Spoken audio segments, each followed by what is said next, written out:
Hi అండి, welcome to YR kitchen and vlogs. నేను మీ రేవతి. ఇవి చూస్తున్నారా, నాటు పీతలు అన్నమాట. ఈ సీజన్లో చాలా ఎక్కువగా దొరుకుతూ ఉంటాయి కదా. ఈ నాటు పీతల్లో మనకు సముద్రం పీతల కంటే ఇంకా పెంచే పీతల కంటే చాలా ఎక్కువ మోతాదులో విటమిన్స్ పోషకాహారాలు అయితే ఉంటాయన్నమాట. చూస్తున్నారు కదా, ఎమ్మీగా కర్రీ ఎలా రెడీ అయిపోయిందో. ఈ కర్రీ ఎలా ప్రిపేర్ చేసుకోవాలో ఈ వీడియోలో అయితే చూసేద్దాము. చూడండి, చూస్తుంటేనే ఎంత కమ్మగా కనిపిస్తుందో కదా. టైం వేస్ట్ లేకుండా వీడియోలోకి వెళ్ళిపోదాం. చివరి వరకు స్కిప్ చేయకుండా చూసేయండి. ఇందాక చెప్పినట్టు ఇవైతే నాటు పీతలు అన్నమాట. అంటే పొలాల గట్ల మీద, కాలువల గట్ల మీద దొరుకుతుంటాయి కదా, అవన్నమాట. వర్షాకాలంలో ఎక్కడ పట్టినా నీళ్లు తడి ఉంటుంది కాబట్టి ఇవి చాలా ఎక్కువగా దొరుకుతూ ఉంటాయి. వీటిని పట్టుకొచ్చి అయితే అమ్ముతూ ఉంటారన్నమాట. మనం కావాలన్నప్పుడు దొరకవు, అవి దొరికినప్పుడు మాత్రమే వండుకొని తినాలన్నమాట. వీటిని క్లీన్ చేసుకోవడానికి కూడా కష్టపడక్కర్లేదు, అమ్మే వాళ్ళే క్లీన్ చేసి కూడా ఇచ్చేస్తారు. వీడియోలో చూపిస్తున్నట్టు నాటు పీతలు అయితే ఇలా ఉంటాయన్నమాట. చిన్న చిన్నవిగా ఉంటాయి. ఇవి ఇంతకంటే పెద్ద సైజులో రావు. ఇప్పుడు వీటిని ఈ బౌల్లో వేసుకొని నీట్గా క్లీన్ చేసేసుకుందాము. క్లీన్ చేసిన వాళ్ళు ఆల్రెడీ వాష్ చేసే ఇచ్చారు, కానీ మనం కూడా ఒకసారి వాష్ చేసుకుంటే బాగుంటుంది కదా.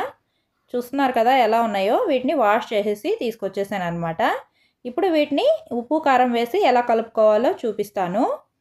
చూడండి, ముందుగా కాస్త ఉప్పు వేసేసుకోవాలి. తర్వాత ఇందులో కాస్త పసుపు కూడా వేసుకోవాలి. ఇక్కడ చూడండి, ఇవి ఇంకా కదులుతూనే ఉన్నాయి, ఇంకా బ్రతికే ఉన్నాయి అన్నమాట. వీడియోలో కనిపిస్తూ ఉంది చూడండి. ఇక్కడ ఇవి ఇంకా గిట్టల దగ్గర కదులుతూనే ఉన్నాయి, ఇంకా చనిపోలేదు. ఇప్పుడే తెచ్చారన్నమాట మా ఆయన, అందుకే ఇవి ఇంకా కదులుతూనే ఉన్నాయి.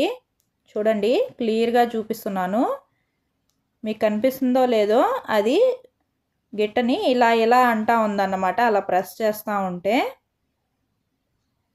వీడియోలో అయితే క్లియర్గా కనిపించట్లేదు, కానీ కదులుతూ ఉన్నాయి. ఇందాక చూసారు కదా కదిలేది. తర్వాత ఇందులో కాస్త కారం కూడా వేస్తున్నాను. కారం కూడా వేసేసిన తర్వాత మ్యారినేట్ చేసుకోవాలన్నమాట. అంతా కలిసేలాగా కలిపేసుకొని, మొత్తానికి పట్టుకునేలాగా నీట్గా కలిపేసుకొని ఒక హాఫ్ అన్ అవర్ కానీ 15 నిమిషాల పాటు కానీ పక్కన పెట్టేసుకుంటే, మూత పెట్టేసి మనం మసాలాలు ప్రిపేర్ చేసుకునే లోపు బాగా ఉప్పు కారం పట్టుకొని నానుతుందన్నమాట. అప్పుడు కూర చాలా బాగుంటుంది. ఇలా కలిపేసుకున్న తర్వాత మూత పెట్టేసుకొని పక్కన పెట్టేసుకుందాము. ఇది పక్కన పెట్టేసుకొని ఇందులోకి కావాల్సిన మసాలాలు ప్రిపేర్ చేసుకుందాము. నేను ఈ కర్రీ కోసం 3 ఆనియన్స్ తీసుకున్నాను, ఒక 4 టమోటాలు తీసుకున్నాను. 4-5 టమోటాలు సైజుని బట్టి తీసుకోవచ్చు. ఈ కర్రీలో టమోటాలు ఆ మాత్రం వేసుకుంటేనే మసాలా వస్తుంది, ఆనియన్స్ టమోటాలు. తర్వాత ఇందులో ఒక 2 ఇంచుల అల్లం ముక్కను కూడా తీసుకుంటున్నాను. అల్లం ముక్కకి తోలు తీసేసి ఇందులోనే పెట్టుకుంటున్నాను అన్నమాట.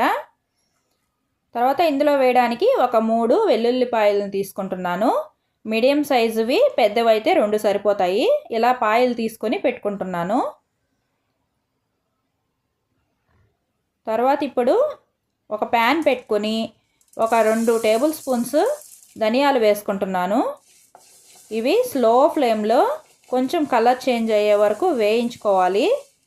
వేగిన తర్వాత ఒక మంచి స్మెల్ వస్తుంది కదా, అప్పుడు ఇందులో ఒక చిటికెడు మెంతులు వేసుకుంటున్నాను. చూస్తున్నారు కదా, ఒక హాఫ్ స్పూన్ కూడా వద్దు, చాలా చిన్నగా మెంతులు వేసుకోవాలి, లేదంటే చేదు వచ్చేస్తుంది.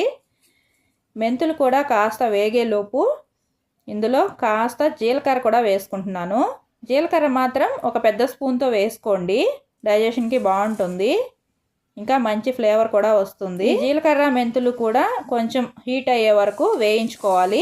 ఎక్కువసేపు ఉంచొద్దు, స్లో ఫ్లేమ్లో వేయించుకోండి, లేదంటే మాడిపోతాయి. ఇలా ఒక ప్లేట్లోకి తీసుకొని చల్లారనివ్వండి. ఇందులోనే కాస్త సోంపు, కొంచెం దాల్చిన చెక్క, ఇంకా 4 లవంగాలు తీసుకొని ఆ ధనియాల్లోనే వేసేసి పక్కన పెట్టుకోండి.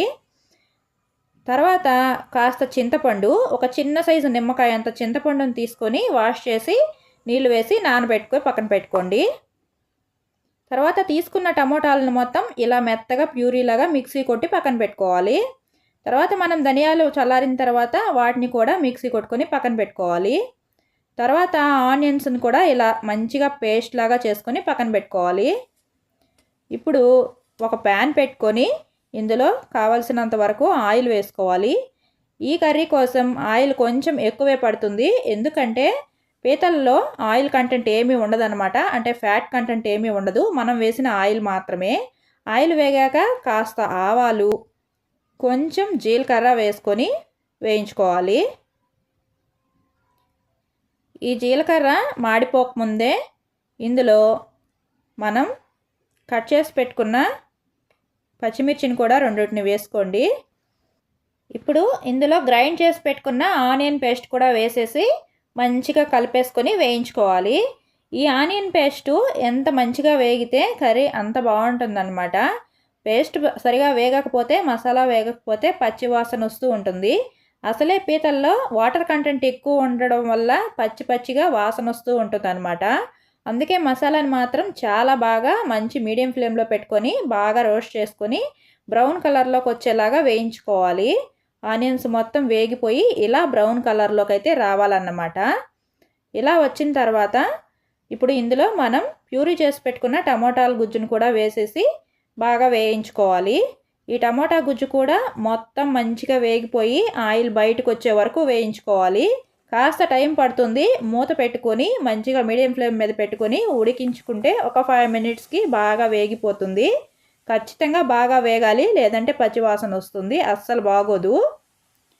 ఇలా బాగా వేగిపోయిన తర్వాత గ్రేవీకి సరిపడా కొంచెం ఉప్పు వేసుకోవాలి. మనం ఆల్రెడీ పీతల్లో కూడా ఉప్పు వేసుకున్నాం కాబట్టి చూసుకొని వేసుకొని కలుపుకోవాలి. తర్వాత ధనియాల పొడి చేసి పెట్టుకున్నాం కదా, ఆ పొడిని కూడా వేసేయాలన్నమాట. నేనైతే మొత్తం వేయట్లేదు, కొంచెం మిగిలిచ్చేస్తున్నాను అనమాట. ఇది సరిపోతుంది నాకు. తర్వాత ఇది కూడా మంచిగా కలిసేలాగా కలిపేసుకోవాలి. ఇదంతా బాగా వేగేలోపు మళ్ళీ ఇందులో కాస్త కరివేపాకు వేసుకోవాలి. ఒక 2 రెమ్మలు కరివేపాకు వేసుకుంటే మంచి స్మెల్ వస్తూ బాగుంటుందన్నమాట. తర్వాత ఇందులో కాస్త పసుపు, మనం కలిపి పెట్టుకున్న పీతలన్నీ వేసేసి బాగా కలిపి మగ్గించుకోవాలి. మనం ఆల్రెడీ పీతల్లో కూడా పసుపు వేసుకున్నాం కదా, కానీ మసాలా వేగేటప్పుడు కూడా కాస్త పసుపు వేసుకుంటే కర్రీకి మంచి కలర్ వస్తుందన్నమాట. ఇలా పీతలు మొత్తానికి మసాలా మొత్తం పట్టుకునేలాగా బాగా కలుపుకోవాలి. దీనికి ఇప్పుడు మూత పెట్టుకొని ఒక 5-10 నిమిషాల పాటు మధ్య మధ్యలో కలుపుకుంటూ మగ్గించుకోవాలి స్లో ఫ్లేమ్ మీద. మంట ఎక్కువ పెడితే మాడిపోతుంది. ఇలా మంచిగా మగ్గిపోయి కొంచెం ఆయిల్ బయటికి వస్తుందన్నమాట. మధ్య మధ్యలో కలుపుకుంటూ మగ్గించుకుంటే కొంచెం పీతల్లో నుంచి నీరు బయటకు వచ్చి ఆయిల్ వస్తుంది. తర్వాత తీసుకున్న చింతపండుని ఇలా గుజ్జు తీసుకొని వేసుకోవాలి. చింతపండు గుజ్జు పీతల కర్రీలో మసాలా కర్రీ చేసినా సరే, పులుసు పెట్టుకున్నా సరే కంపల్సరీ చింతపండు అయితే వేసుకోవాలి. అప్పుడే పీతలకి మంచి రుచి వస్తుందన్నమాట. తర్వాత పీతలు కలుపుకున్న గిన్నెలో కాస్త వాటర్ తిప్పుకొని పీతలు మునిగేలాగా నీళ్లు పోసుకొని పెట్టుకుంటున్నాను. పీతల్లోంచి చాలా ఎక్కువ కంటెంట్ వాటర్ వస్తుంది కాబట్టి నీళ్లు చూసుకొని వేసుకోవాలి. నాకు కొంచెం గ్రేవీగా కావాలి కాబట్టి ఇలా వేస్తున్నాను. లేదంటే అదే మసాలాకి మూత పెట్టేసుకొని చిన్న మంట మీద ఉడికించుకుంటే గుజ్జుగా అయితే వచ్చేస్తుందన్నమాట. ఇలా వచ్చిన తర్వాత కన్సిస్టెన్సీ చూసుకొని మూత పెట్టేసుకొని ఉడికించుకోవాలి. కాసేపటి తర్వాత మూత తీసి చూస్తే ఇలా గుజ్జుగా అయితే రెడీ అవుతుంది. ఇలా అయిన తర్వాత దీనిపైన కాస్త కొత్తిమీర చల్లుకోవాలి.